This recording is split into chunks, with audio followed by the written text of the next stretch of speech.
Good morning, good afternoon, or good evening, whatever time it is that you inky savages are joining us for the PenBoyRoy Pentertainment Podcast, episode number 139. I'm really excited to be here because we got so much to talk about. We don't really know what we're going to talk about, but I think it has something to do with our escapades at the Long Island Pen Show yesterday. Today is Sunday, October 16th. And yesterday, the good Odd Oink and myself, we went to the show. We had a great time. We hung out. Then we did unlimited Korean barbecue afterwards because we like eating unlimited amounts of food for one single price. It was a lot of fun. We're going to have to dedicate about half the episode to talking about that itself. Okay, sounds good. That's good. Yeah. So we had such a good time. We were able to actually meet up with a lot of cool people, namely in point our good friend Ryan W. and his family, including his daughter Zoe, who is a fellow flute player. And it was just such an awesome highlight of my day to be able to run into them and meet the young lady that is an aspiring flute player, or at least in school. Not aspiring, but I mean, she may be. I don't know. I didn't actually ask. But if she is aspiring, that's great. If she's not, that's also great. It's whatever she and her family decide. I don't need to get into their plays business. the flute. That's all you need to know. She plays the flute. It's awesome. You know what I mean? I don't know what their goals are, but whatever they are, I'm just happy that there are young people out there who are playing not just the flute, and but going to pen shows. And going to pen shows with Dad and the whole family and stuff like that. That is an awesome family. I was really happy to meet them. I made one single purchase that I didn't expect I was going to make, but I felt like it was an offer that I could not refuse, if you know what I mean. But we had such a good time. Time flew. We got there, at like 11:30, I want to say, and then within like 2 seconds, it was suddenly 2 o'clock, and it was time to leave and time to go get something to eat. But great time. It was awesome. I want to talk about some sponsorships. One of them is near and dear to my heart. And this pen is available at one of my favorite retailers of all time in the history of anything ever created ever, and that is Gold Spot Pens. Please check out the Gold Spot affiliate link in the description below to buy the pen that I'm going to talk about in a few seconds. But just before we get to that, make sure you use coupon code ROY at checkout for an additional savings on the pen that I'm about to talk about, and as well as additional pens and accessories with some exclusions applying. Again, that is the Gold Spot Pens affiliate link down in the description below. Be sure to use coupon code ROY at checkout. And the pen I want to talk about today, have you tried the Platinum Curidas yet, Tom? Yeah. But this was initial. I haven't really picked up any of the newer versions that were made. Like, you've been writing with one consistently until you lost it. Yes, and this is why this sponsorship actually means something to me. So, if you haven't tried the Platinum Curidas yet, you should. It's a sub $100 retractable fountain pen available in 5 colors. This pen comes with a removable clip and silicone nib housing to keep your pen from drying out for up to 6 months. I call bull on that, but it really does write really well.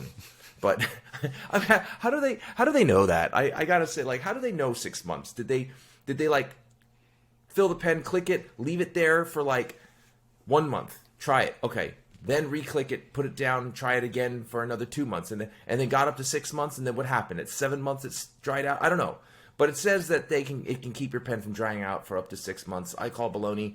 I don't think it dries out very quickly. I never had a dry out experience, but when it comes to like them throwing numbers, there's light right in my face. When it comes to them throwing numbers at you like that, I keep leaning backwards because this light is like right in my face.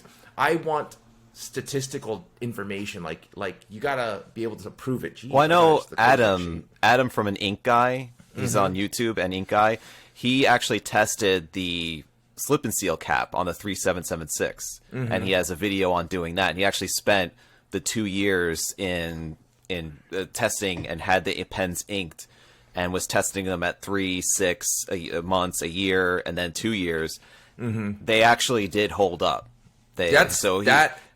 That's legit dedication. Yeah. So, Adam, I'm going to have to fix this shade in a second. But that is legit. Oh, my gosh. Nope. I got to take this off because all you can see is, like, in the reflection of my glasses in my messy room, my messy office room behind me. So, I'm just going to have to, like, get blinded. But anyway, yeah, check it out. It's a great pen. I know I've made fun of it relentlessly in the past, and I sincerely regret having lost mine because it was with me through my studying journey. and it does break my heart to have lost it. I'm looking at a picture that Bryce sent with the sponsorship read of the Platinum Curidas, and it's the red one. And if I get another one, I'm going to get a red one because this one looks really cool. It's like a deep red. I really like it. But check it out. You won't be disappointed. It might be a little jarring at first because you're like, this contraption is like all kinds of weird, but things are awesome when they're weird, right? Yeah. Well, it's if you're used to vanishing points, it'll be a different experience than a vanishing point. But if this is your first retractable nib fountain pen, which is priced pretty good at like a first retractable nib fountain pen as opposed to the vanishing point, so it will be a new experience, being that you're used to having a cap around, but it will be very convenient for you. And like Roy said, it's like a little more complicated than a vanishing point would be in terms of like taking apart the nib with the converter and the cartridge or whatever. But there's instructions. You could even take off the clip, which is a feature that the vanishing point does not have, which people would love if it came with that option. So it is a different experience, and I think for what it's worth, it's something worthwhile trying. And not only that, I really think they made incremental changes since its launch, and since the launch and the little itty bit changes that they made, I think it's been greatly improved, and I really do appreciate this pen. It breaks my heart to have lost mine after that chaotic day. I am going to replace mine eventually. It's just that I'm not emotionally ready yet. You know what I mean? Right. I got it. It's like kind of getting the. Oh, I don't want to even say it. No, I'm not going to say it. Just right. It would be too near and dear to my heart talking about any sort of beloved animals and that kind of stuff. No. Let's not go there. That's next. So we're talking about BRL Coffee Co., right? I like it. Hey, you know what? You can take the lead on this one. Go for it. Well, Neil's not my personal buddy, but he's Roy's buddy, and from what I hear, that I've heard this read so many times that I could get close to reciting it. So I don't have it up in front of me though. But yeah, I mean, Roy brings a bunch of coffee to work, and people at his work really enjoy drinking it, and that's all that they want to drink now. They come to his office just to steal cups of coffee from his pot. Roy likes the blend. It's a light roast blend called Kiss of Life, because it's a very nice light coffee, so it's not too overpowering, and it has a ton of caffeine, but yet won't give you the crackhead jitters. I think that Neil needs to coin that term for his advertising. Good amount of caffeine content wakes you up, but doesn't give you the crackhead jitters. I really think Neil needs to run with that. I think it's great. He needs to make a sticker. And he needs to put that on his website. I don't know if he will though. You know what we got to do? We got to get Neil on here because he is such a fun character. Knows nothing about fountain pens, but he knows about coffee, right? I could throw down on coffee. I love coffee, so yeah. We could talk about that for a while. Yeah, we set you up with a sampler pack one time, but then you ended up messing up, and then forgot about the giveaway and stuff like that. I'm like, that's too bad because you would have really enjoyed the coffee. But anyway. Well, yeah. It was like, well, this is for you, and then this is for the giveaway, and then it was like, oh, I thought it was all just kind of being like dispersed around. So I was like giving them out to people in the office and stuff like that. I was like, I guess I don't get any. So. Yeah. I feel like I think I'm going to use that coupon code Roy to save myself some money on the BRL Coffee website. I like where your head is at. Yeah. This has been the longest sponsorship read. Oh, by the way, just so you know, I don't read anything when I do that. The only one I read is from Bryce. The other ones I just make up. Yeah, well, but you've made up the BRL one so much that I know the beats of it. So yeah. So all right, this is the longest. This is like a 10-minute, 9-minute sponsorship segment. Let's get on with the episode. Thanks for joining us again for episode number 139. Before I get started with this week's episode of the Pentertainment Podcast, I want to give you guys a quick disclaimer. This podcast is not scripted and therefore will contain potty mouth words, mostly from me. Sometimes from Tom. Not really. Every once in a while, drop an F-bomb, but it's usually from me. So be forewarned, you haven't warned. Now, on the podcast. The PenBoyRoy Entertainment Podcast. Stage 7. So, yesterday was a really fun time. We went to the Long Island Pen Show. We spent several hours there. Ran into a bunch of friends that I have not seen in a long time because of the studying for my exam and whatnot, and work being busy. It was really good. First and foremost, it was really good to be able to take. So I brought a couple for everybody that doesn't know. Most people won't know. I brought several friends with me, a couple of friends with me. One of my friends has no idea about fountain pens, just never bought fountain pens or anything like that. First Never pen used show. fountain pens. First pen show. And then another friend of mine, and he is into fountain pens, never been to a pen show. And I honestly was thinking about how I thought that the Long Island Pen Show is a very good and appropriate first pen show for someone to go to because it's small, it's more intimate, it's not as chaotic. I do love the DC Pen Show, but first of all, for that to be my buddy's first pen show or my friend's first pen show, I don't think that would be practical because it's far, number one. Mm-hmm. Number two, you get there and it's like going to a casino for the first time. There's so much going on, so many. That's an apt analogy. Yeah, it's right? like casino. It's total overwhelm, sensory. Right. It's a sensory overwhelm. I mean, unlike casino, Robert De Niro and Joe Pesci isn't there, and Joe Pesci isn't getting his head bashed in by baseball bats towards the end of the show. So it's different than casino, but it was a lot of fun. I think that it's small, intimate. He had a lot to look around at and stuff like that. Everybody had a great time.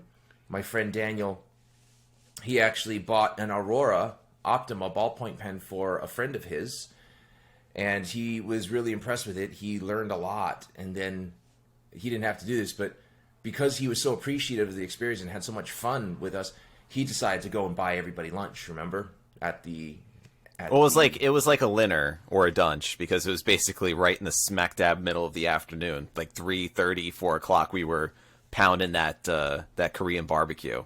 Yeah, but we finished at about 4 o'clock, and I know because I ate dinner at 8 o'clock. I had a ribeye steak. I couldn't. I was still fully satiated by that food. Yeah, it was good though, right? Yeah, so good. We went to a place called Cast Iron Pot. Was it called Yes. Was it called Pot. Cast Iron Pot or just Cast Iron BBQ? No, it was Cast Iron Pot. Okay, Cast Iron Pot, and it's $36. It's a Korean barbecue place. All you can eat. Yeah, all you can eat. But 2-hour time limit because of guys like Roy. We went from the beginning of that 2-hour time limit all the way to the end of that 2-hour time limit. And it was good. We ordered so much like beef and pork, roasted that stuff up. And the crazy thing is though, I mean, really it's because of me. And my friend Daniel knows. I also had a friend named Jimmy there. He is the one who's a fountain pen enthusiast. You guys didn't get to try any of the marinated stuff because even though it's barbecue, they marinate the meats with like the Korean marinades. They're so sweet. Is that the bulgogi or that's just one of them. Like the marinated stuff had like a little green dot next to it, and it's so sweet. Right. And they throw a lot of sugar in it. That's why I went with the non-marinated stuff. No, it was still good with that because then you actually could taste the quality of the meat. Right, and I thought the quality was pretty good. I mean, it was good. Yeah, it's not like Wagyu BMS 12 meat, but it was pretty good. I don't even know. I've never gone there before, so. Yeah. Well, when Daniel threw that party for me, I was telling you back in 2021 when I got promoted, that party he got like a full roast. It was like a Wagyu A5 BMS 10, and then he cooked it for me and all my coworkers and their wives and stuff because he's an amazing chef, right? So not only did he graduate from Harvard and Stanford, he also graduated from culinary school. Just for shits and giggles. So he's one of the best chefs I've ever known, and he has ruined steakhouses for me forever. So, and then what's good is he knows my personality, so whenever he invites me over for dinner, I know if I'm going to his house to eat, I'm not going to leave hungry. Because a lot of times that happen. People don't. It's like Roy's coming over. We have to basically buy an entire cow. Right. So like people don't know people who don't know me when they invite me over. I will literally finish eating dinner an hour before I go over. Right. And also because, so if if you and your wife invite me over for dinner, and your wife has no idea of my dietary parameters when it comes to keto, I don't know what I'm going to be eating. So when I show up to your house, there's no chance in hell if she puts down pasta in front of me that I'm going to be like, oh, excuse me, I don't. Oh, eat that's this. first of all, that's a healthy assumption to actually think that my wife cooks, because she does not. Right. But all right, so like you cook, right? And, So like yes, you and cook, I am fully aware of your situation. So there is not a chance in hell that there would probably be even like a carb in the house or something. Like. But you know what I'm saying? Like, this dietary choice of mine is just that. It's all because I'm gearing myself towards my own personal goals. If I went to someone's house and they put a plate of food in front of me, out of like respect, I'm not going to say a word. I'm just going to eat it. You know what I mean? And then deal with it the next day, or, run an extra mile, something, whatever.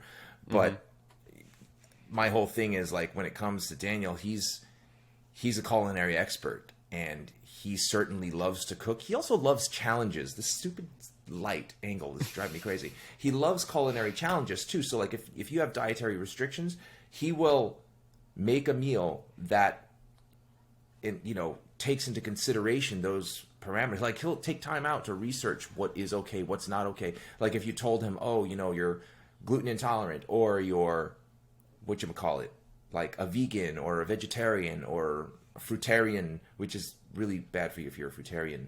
All you I've eat is never food. even heard of fruitarian before. Fruitarian diet is actually proven to be the one and only diet that will kill you, cause liver failure.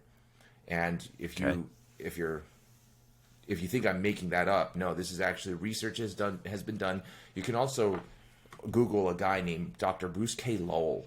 He spent his entire career on diet and nutrition, and fruitarian diet is just, if all you eat is fruit day in and day out and you don't have anything else, it's not good for you. And if somebody's out there is doing that and you feel like I'm wrong, this is not an attack on your identity or anything like that. Maybe you know something I don't. This is just, we're just talking about it. So if all you eat is fruit, well, good for you. I hope you're healthy. So anyway, yeah, he will customize everything. Like, he's great with that. And I think one of these days we got to go over to his house. You got to come over to his house with me and have a dinner. Oh, hey, turn off your phone. What's that buzzing? Oh, sorry, it's just buzzing. That's all. Yeah. Put the little do not disturb on. How dare you? Jeez. So yeah. Anyway, it was such a good time yesterday. So we were about leaving, and that's when we ran into Ryan W. and his beautiful family, and it was so cool to be able to like run into them.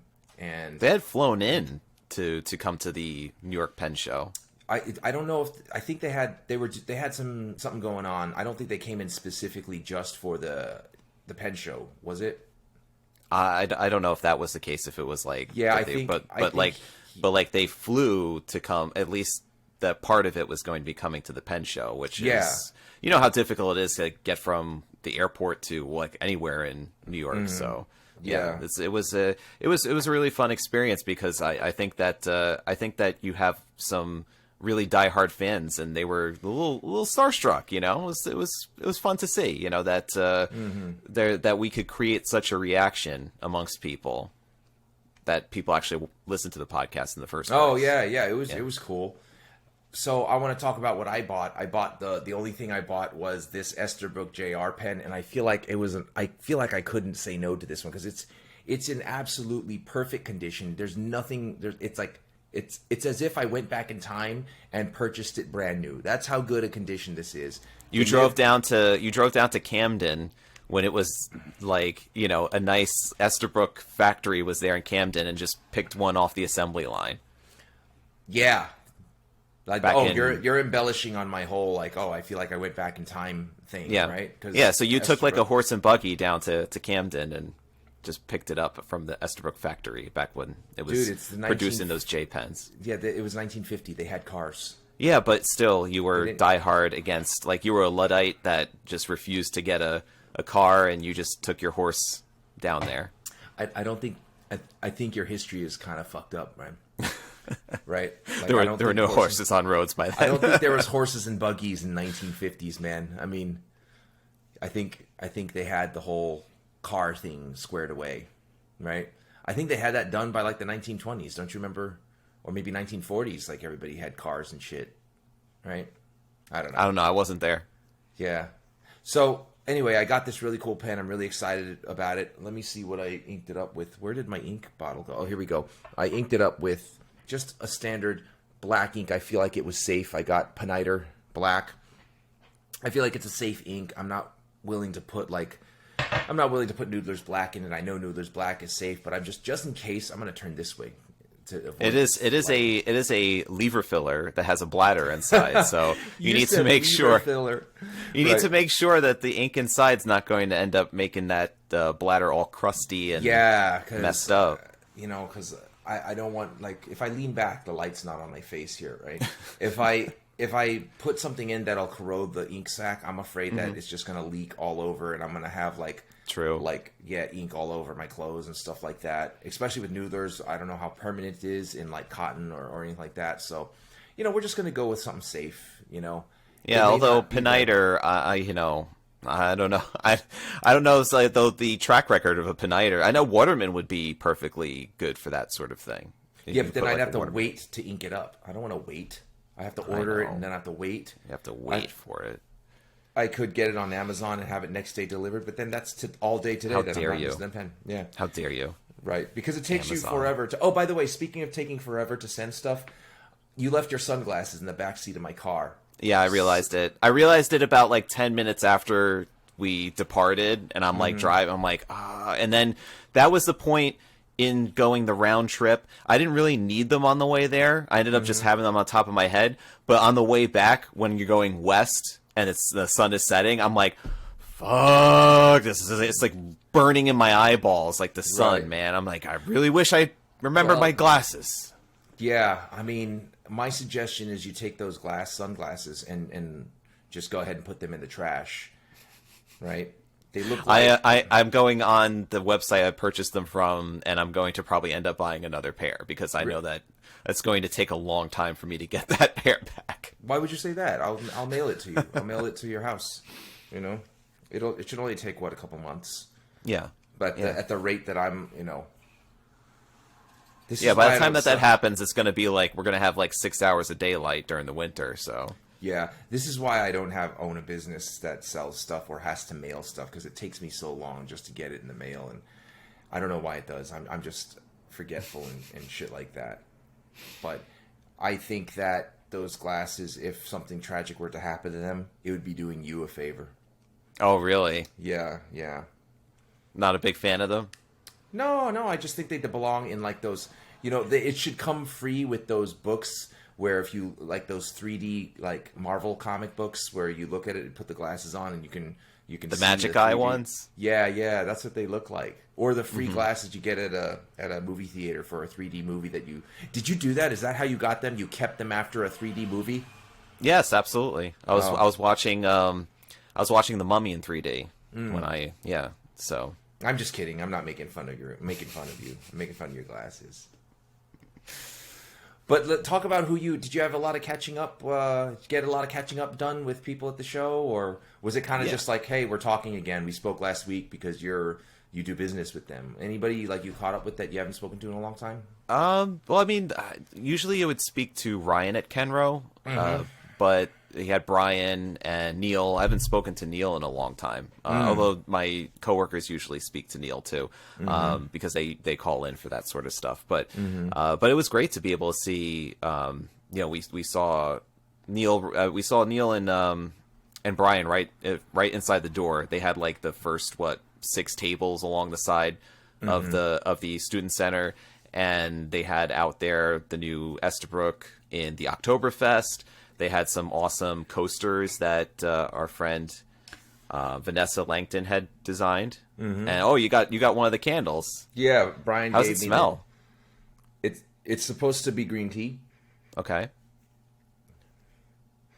Not green tea. I don't know what this is. It's I don't cute, know. Though. Like, it's a great idea. I like the idea of kind of like branching out with all these different products that are not pen related, but like sort of create the ambiance of, let's say, writing or reading and things like that. Which a candle is great because then you light the candle, you could have your book out, you could be writing or journaling or whatever at that point. But I'm like thinking of whether it's like green tea is like, okay, you could find green tea anywhere, but what if you had it where you could light the candle and it would smell like, you know, an open bottle of ink or something like that. I'm saying like something related to fountain pens in some way. That would be a terrible idea, especially if you managed to make it smell like a Noodler's bottle of ink. Oh, right? imagine you can make it smell like a Noodler's pen. Oh my God, that's not gonna. So what I like about this idea is, they're branching. Esterbrook is branching out of stuff that's not particularly fountain pen related, but it's like nice tchotchkes. I think that they're really onto something. So here's what I visualize: you light your Esterbrook candle, you throw open your 80 GSM Esterbrook notebook. You're sitting there writing to the scent of this shitty, supposedly green tea smell.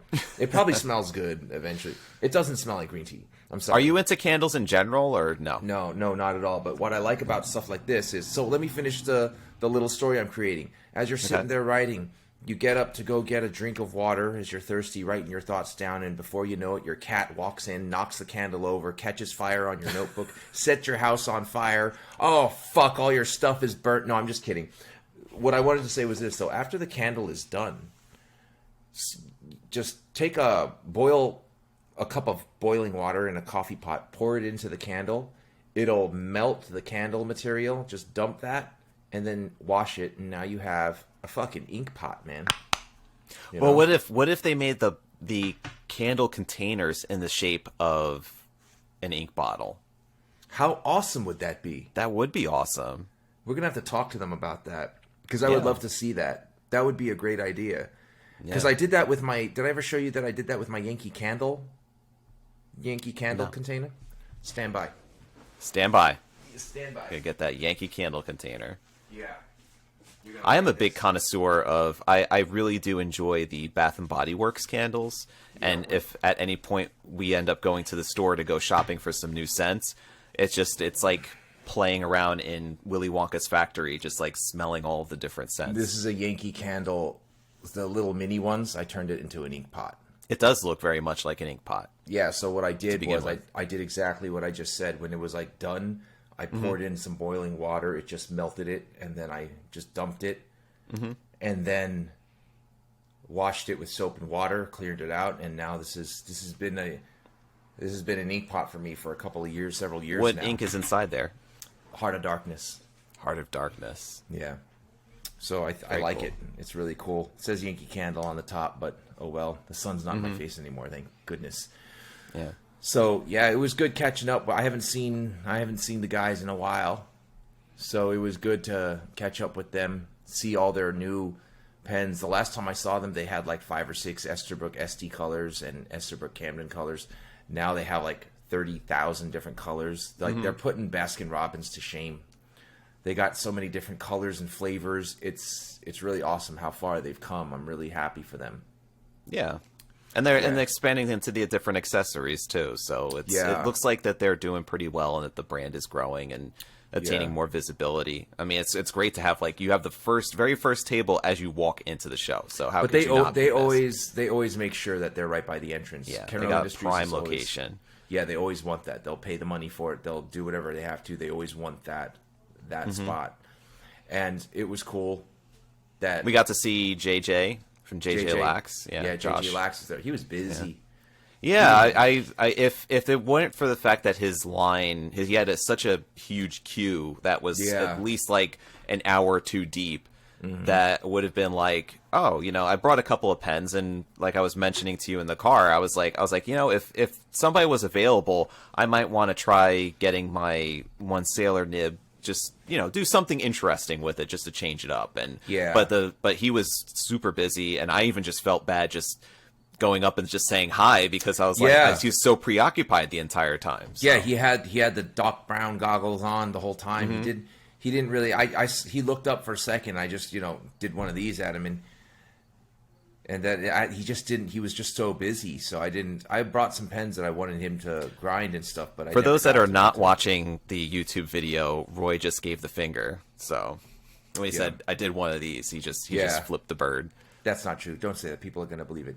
So I was like, oh man, he's so busy. We walked around those several hours that we were there. I didn't even have time to go up to him and have a chat with him or anything like that. So, but that's good that he's doing well, that he was just too busy to talk to us. If you're going to have a problem, that's a good problem to have.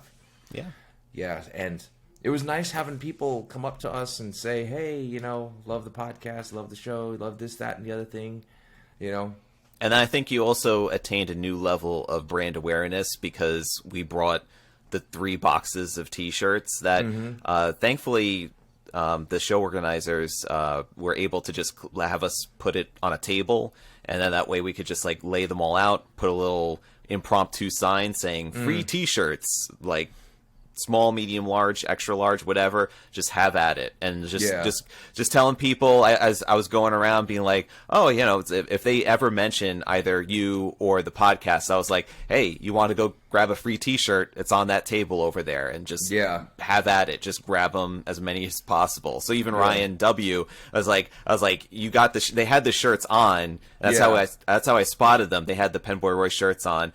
But yet the other members of his family did not. So it was like go get yourself shirted up because there's free shirts in there. So. Well, him and Zoe had it. His other daughter didn't. His wife didn't. His brother-in-law didn't. You know what I mean? So hopefully they all got dressed up. So I saw. Yeah, there's the one guy. I'm sorry, the one guy. That was like one of the first guys that we brought in. Was like, hey, it's a free shirt. He was like, I'm gonna go to the bathroom. I'm going to change into this shirt, and I'm going to start walking around it. So to promote the fact that, to promote the free shirts. I was like, that's awesome, dude. And he did. He was so nice, too, because I walked up to him later, didn't realize that was the guy, and I was like, hey, nice shirt. But he had no idea what the podcast is, who we were. And he's like, oh, I can get you one if you want. I'm like, I think I'm good, man. I'm good. Don't worry about it. He's like, all right, well, they're over there if you want one. I'm like, you got it. Thanks. It was good. I saw a lot of people walking around wearing them and whatnot. So yeah, let's see what happens today. I think the show is over. At 5:00? It's 12, almost 12 in the afternoon. Let's see what happens. Yeah, we're gonna see if like somebody's gonna send us a picture and then there's still like a giant pile of shirts on the table. Right. It's like, are you guys coming back to collect these? Just like, no, you're keeping them for $2 a piece. They're like, we don't want to pay. No, we're paying you. But you know what was cool though? This is the first time you went to the Long Island Pen Show. Yes. So let's hear your thoughts. Let's hear your feelings and opinions on the Long Island Pen Show relative to other shows that you've been to in your pen journey. I think it was probably Jimmy that asked about, it's like, where does this rank in terms of between like this and DC? And right. I think we capped it at like, this is like 1/5 the size of DC. Right. So this is also my friend Jimmy is one of my friends that I brought. He's the fountain pen enthusiast that never been to a show. But anyway, go ahead, continue. Yeah. So I would totally relay that assessment to anybody who has been to the DC show. So if you've been to DC, even I would say comparatively to Philadelphia, which is still a smaller show than DC, but it still is much bigger than the New York show. The Long Island show is just basically a big student center sort of common purpose room, and we did the whole entire thing in maybe like 2-3 hours tops, and we were just kind of like, all right, we're good, like, even. But the thing is, like, the great aspect about it, and that's why it's a great like first show, I think, is that you've got a solid cross-section of what you usually would find at the bigger shows. So you have retailers, you had Fountain Pen Hospital, you had Frank from Federalist Pens having new pens there. And then you had Estabrook, which was like a newer pens. Then you had your vintage selection, so you had people coming with their collections of vintage pens and stuff that's not readily available. Then you also had some ephemera sort of stuff that you could buy. I saw like Parker old vintage ads that you would find in magazines, some like knickknacks, watches too. So there's some Galen leather there's some products that were out there too with that. Then you had some products that you could use for what's it called? The wax sealing. You had some wax sealing stuff that's there. Some handmade custom pens. You had such a great, and then you had like your Nibmeister. So you had Nib Taylor, and you had JJ there doing nib customization. So and then there was some kind of impromptu seminars. There was one where it was like, oh, we're doing a calligraphy thing, and it's like right in the middle of the room next to the ink table, and it's the ink testing table, by the way.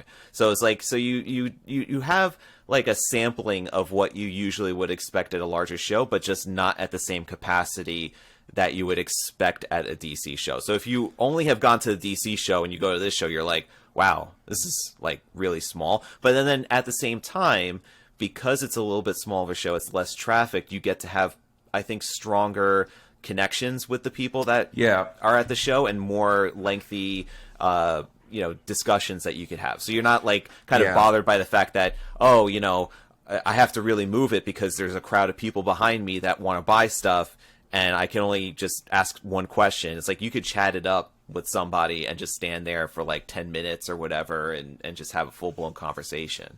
Right. So that was one thing I wanted to... You touched on something which reminded me. So one of the things that I really appreciate about all the shows in particular, and what I don't particularly like as much, is I like that there's so much communication and there's so much conversing that can happen. I also like that there's a lot of vintage sellers. That's where I got this pen here. And there's a fine line, though, because you have some guys who are vintage sellers. They restore, they change out sacks, they take care of the pens and stuff. And then you have some guys that are just... They don't put as much effort into it. So they'll just have their whole collection and they'll just dump it on the table like a garage sale, or lay it out on the table like a garage sale. There's no quality control or as much care given to the product as if it was a retailer. Like, for example, I was looking at a table. Remember that young lady that was working for her pop and was selling a whole bunch of pens? Now, I'm always looking for a Schaefer Balance, the 96 or the 1990s one with the little white dot in the green. I don't know why I'm always compelled to find that and buy it. And there was one that was in decent condition, but then I opened up the section and looked at the converter. It looks as though it was inked up fully and left to dry out for years because the piston converter knob wouldn't turn. And then I looked at the feed and the nib, and there was like staining and caking of the ink. So I think that if you're a seller that wants to take your large collection, don't let it look like a garage sale. I would say clean out the pens, take some care of the pens, bring them so that they're more presentable instead of just bringing them, laying it out, right? Because that could make or break a person's decision to buy something. I saw that with several of the vintage dealers. Like, some guys were selling Mont Blanc 149s that were inked up and never cleaned.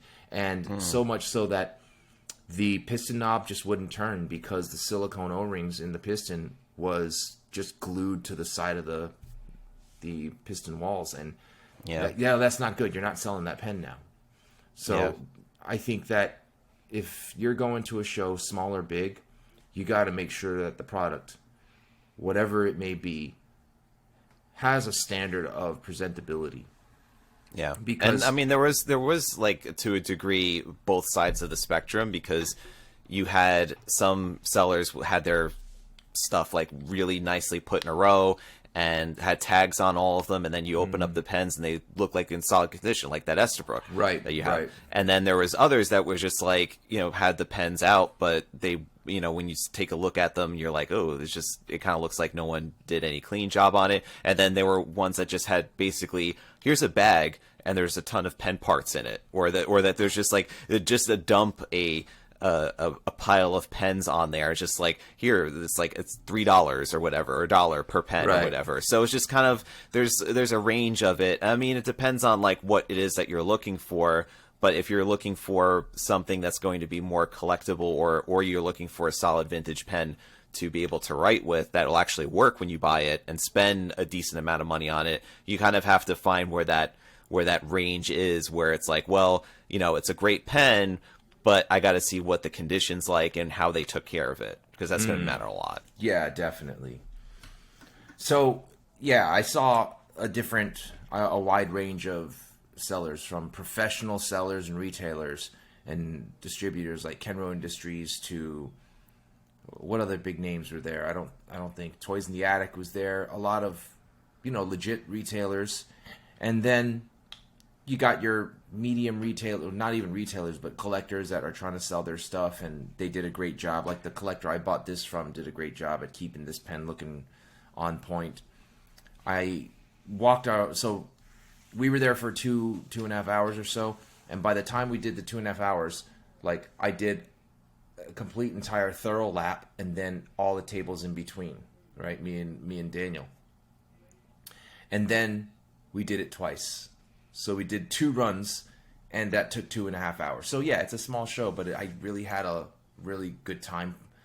And yeah, it was the one pen that I decided to pick up.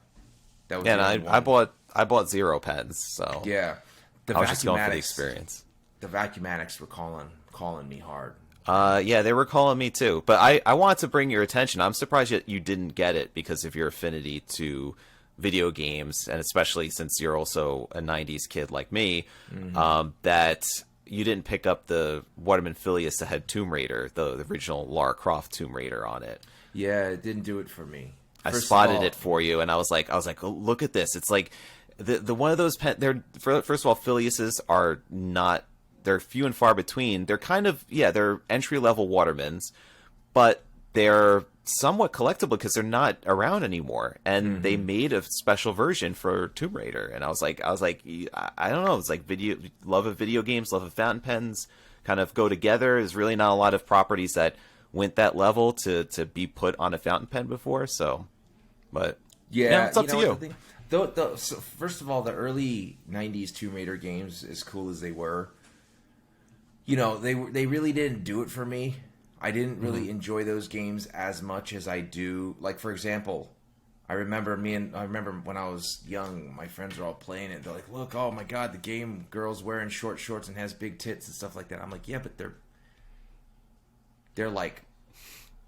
We're talking, the graphics are not superb. Yeah, I'm like, guys, that doesn't do it for me.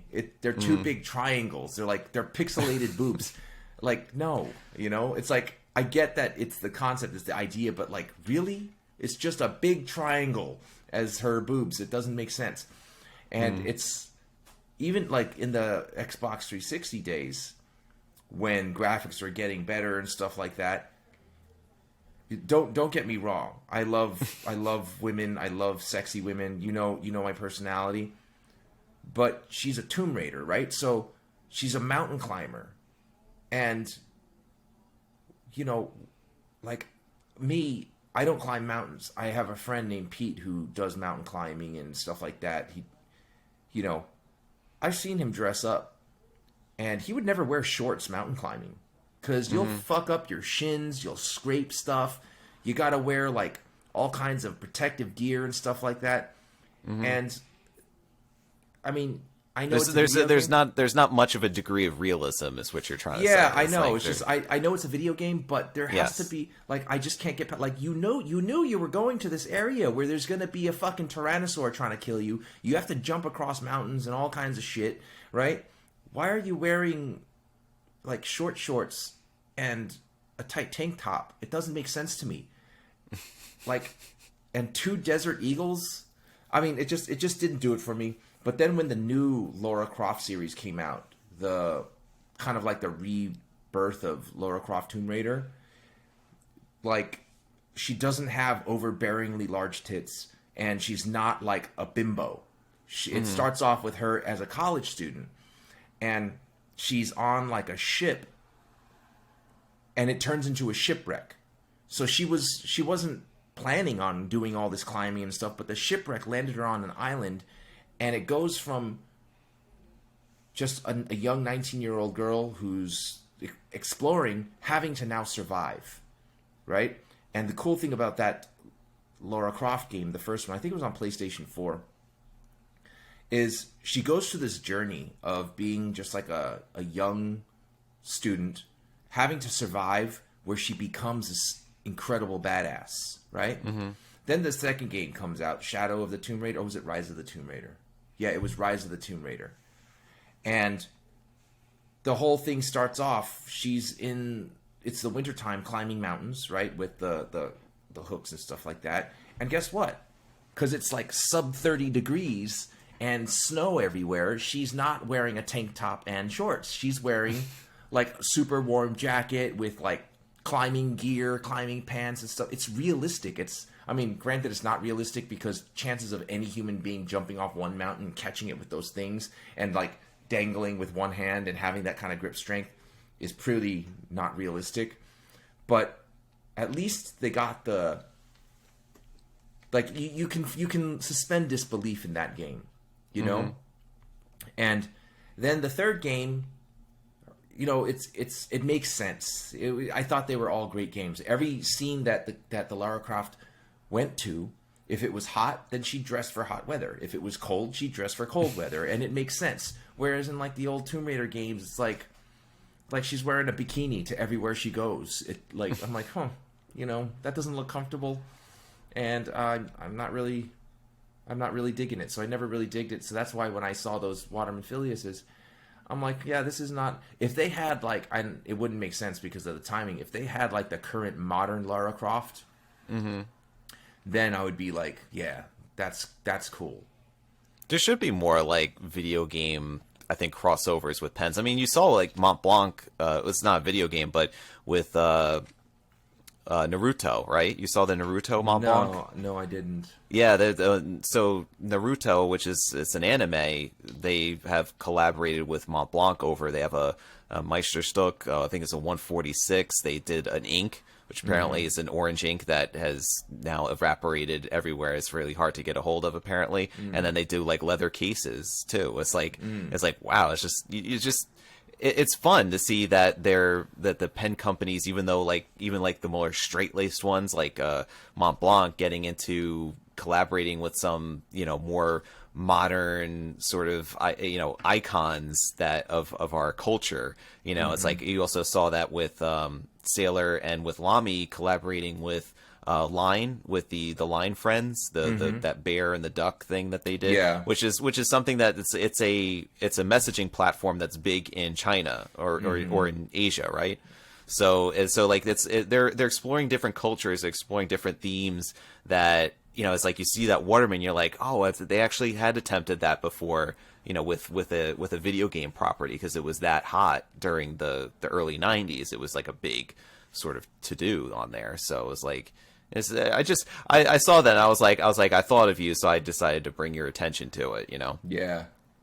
I mean, listen, I like video games, but they have to make some sense, right? I like The Last of Us so much because of how the characters connect with the player. Same thing with the Lara Croft, the modern Lara Croft games. That character, Lara Croft, connects with the player not because she's a bimbo, but because she's a survivor, right? So like you play that game and you play as Lara Croft. The whole, I think I say it it's her spelled Lara, so I say Lara. It's pronounced Lara, but the actress Camilla Luddington is such a good actress. The animation and graphics are so good, and the story of the character is what is so like important. And here's the thing: when they designed the character, I don't know that they thought this, but I think they intentionally didn't make her look like a bimbo, right? Because they made her look like a woman who is a survivor and has to struggle to survive, has to fight the odds, has to fight bad guys. And the thing is, like, she's always overpowered by the bad guys because she's a woman. And they have guns, they have like hammers and tools, so does she. But in order to win fights, she can't just run up and like punch him in the face and knock him out. No, she has to throw mud on herself and then hide against walls with like leaves and stuff. And as they walk by, she takes that, you know, climbing axe, whacks him in the neck, yanks him into the grass, you know, and then stuff like that. So it's like realistic, not realistic, but I'm saying it makes sense. Like, in order for her to sneak into an area, you can go guns blazing, but what I like about that game also is if you get shot like 2-3 times, you're dead. It's not like you can absorb bullets, be a bullet sponge, and then you'll be okay. I like the stealth element because you have to take into account that like Tom Otto, if you had to infiltrate a facility and there's a soldier in your way, if you get into a fight with that guy, there's a chance you're going to get fucked up to death, or you're going to have to kill the guy. You know what I'm saying? The odds make sense. You know what I'm saying? So I like those games because you're not distracted by, like, I don't know what to say, like Well, it's like kind of talking about the evolution of gaming in general, I think, because like in the early 90s, especially when you had like a transition from the arcade games to the at-home consoles, and what kind of demographic they were targeting, which is a very young adolescent, primarily male demographic, is that games tended to be either two things: hypersexualized or hyper violenced. And then sometimes both together. With like some of the fighting games, you had like the rather largely endowed women just bouncing up and down and like kicking and punching and fighting against like the big muscly guys. So it was it was just very like, hyper masculine. So but then as you get older and you get in like particularly with the gaming industry, as you kind of start to evolve it, gamers, especially folks our generation, grew up with that stuff, but now are expecting more in terms of plot, in terms of realism, in terms of escapism into a somewhat believable world, of which, is much different than what we were talking about when, let's say we're 15 and, playing video games and stuff like that. So it's just, it's an evolution, I think, of like the gaming industry that really makes a big difference. I mean, like, it's so, like, that's why I like The Last of Us so much, because Ellie, the character Ellie, in the first game, she wasn't a character that you really controlled that much in the game. It was always the main protagonist in the first game was Joel, and you controlled him. But as you're playing the game, you realize that even though you're playing as him, he's not the main character. Little Ellie is. Mm-hmm. And the connection that they make in the game connects with the player so much. And then in part 2, you play as Ellie, and you don't ever control Joel. But I thought it was such a great game because there's like a struggle that goes on, and you really connect with the character Ellie because you connected with Joel and you cared for Joel. That game, and then also when it comes to the Lara Croft thing, you play as Lara Croft in the game. And since you are playing as her, seeing the growth and the journey that she went through, I'm glad that they don't distract you with like tits and ass. You know what I mean? Because it would be a disservice to the character that this awesome character that they fleshed out, that has a history. They even go into her childhood and how she became obsessed, her obsession with discovering stuff, and how the relation it has to her father and stuff like that. Though I do got to say there are a lot of segments in the game where, her ass does get distracting because it's like the graphics are really nice, and it's a really like nice ass, but it's not something that like I'm like trying to play and I'm focusing on that. No, it's just like every once in a while I'm like, oh man, that's really nice. But then I'll move on, and then you care about the character and stuff like that. So yeah. Long, fun games. They go into like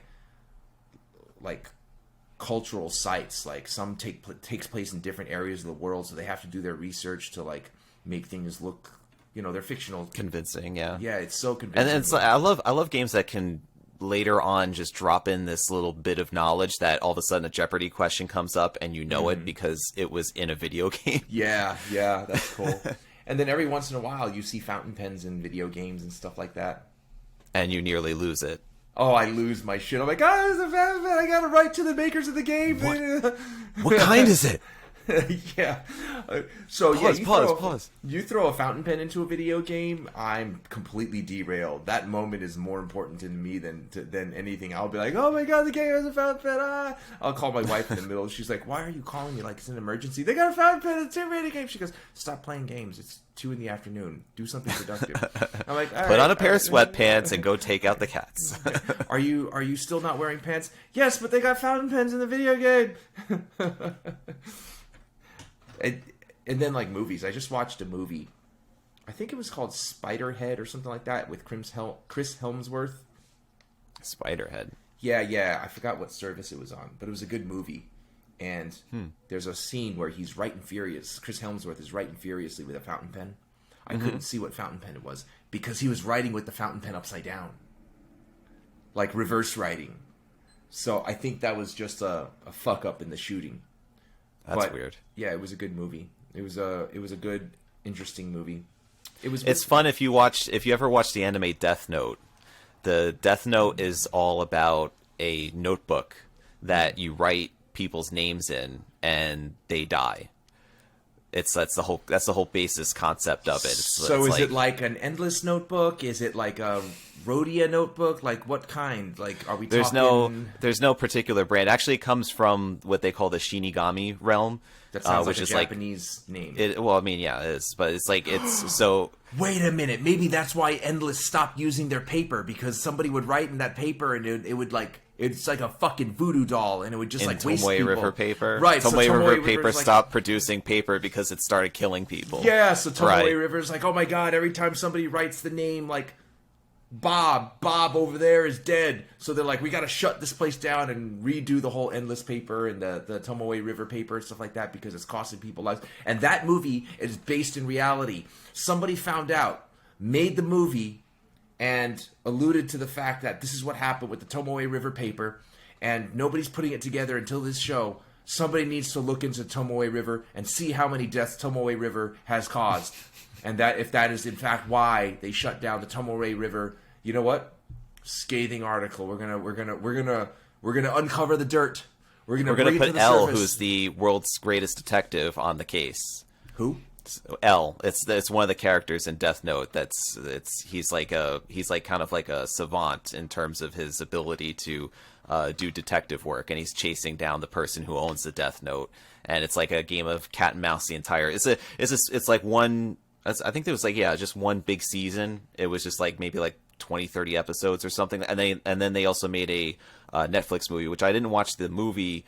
I wanted to watch the anime, and there's one particular scene that I want to bring up, that the guy was using a fountain pen, and the way that he was using it when he's writing the names in there, it was very dramatic and accentuating, like gesticulating, being like, it's like he was almost using it, writing with the pen as if it was a sword. So he's making these large gestural movements, like almost as if he was cutting people down, and then they would jump from him writing on the notebook to like when the people were like, the people that he wrote down were just like dropping like flies and stuff like that. Is this a cartoon or a movie?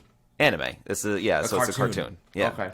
So it was a very dramatic scene. I was just like, whoa, that's like most intense use of a fountain pen I've ever seen in a show or in a movie or ever. It's just like this pen is like killing people. He's like rah. That's kind of cool. Yeah. That the direction of what you're explaining, like, and how they directed that sounds really. Oh cool. yeah, and he was yelling delete after every name that he wrote. He was like, delete, delete, delete. Like he's writing down the people. He's like writing it furiously. It was really, really intense. Wow. I don't condone killing people with fountain pens, but I guess if you have that, like if that's a superpower, if you write something down, then you know what? I would stop using fountain pens. Could you imagine every time you wrote down something, like you could lead to someone's, I just wouldn't be able to write with that fountain pen. Or I wouldn't use that notebook. I wouldn't use Tomoe River anymore. I think the only harm that notebooks have ever brought to people was paper cuts. So I think we're safe on that. I never had a paper cut from a notebook. I always have paper cuts from like... Really? I have before, yeah. Well, that's interesting. I'll check out the Death Note maybe right now. But listen, it's getting to that time. I got to wrap this up. And before we get going, I just want to say, if you guys ran into us at the Long Island Pen Show, it was more than a pleasure to meet you guys, like it was with the several people that wanted to come up and chat with us. I enjoyed it thoroughly. It was good to see you guys. Wait, hold on. And if you are listening to this for the first time, because I think there might be a lot of people who are wearing shirts or may have gotten shirts that are, then checking out me like, what is this PenBoyRoy? What is this Pentertainment Podcast? Check out the rest of we have 138 other episodes, and there's some great interviews. You may want to start with that. So go check out like interviews with other people from the pen community. Like we have manufacturers, vendors, like even show organizers. We're gonna have on. There's lots of people to hear from in the pen community, and then of course there's episodes like this where just both me and Roy are just talking and chatting about pens, but then going down rabbit holes like video games and movies and Brendan Fraser. So, right, I'm a big Brendan Fraser fan, and I knew he was going to make a comeback. So glad he is. I love that he was able to meet his old friend Elizabeth Hurley at the premiere of Whale. You know, I think Brendan Fraser. You gotta watch that movie. Is good. I think I'm going to watch that movie also. Elizabeth Hurley is she's 56. She has no right to be that gorgeous at 56 years old, but she is. It's unreal. It's just drool eliciting. Anyway, so I see talent, and I'm ahead of the curve, man. I'm ahead of the curve. Right? I came up with fountain pen virus before the pandemic. I came up with be well, be safe before I came up with so much stuff before it actually happened. And you profess your love for Brendan Fraser, and now the whole world sees it. So yes, and they're going to be like, you know what? That penboy nerd is right. He's always right. You know. So anyway, thanks for joining us for episode number 139. I love you guys. Be well, be safe, stay inky.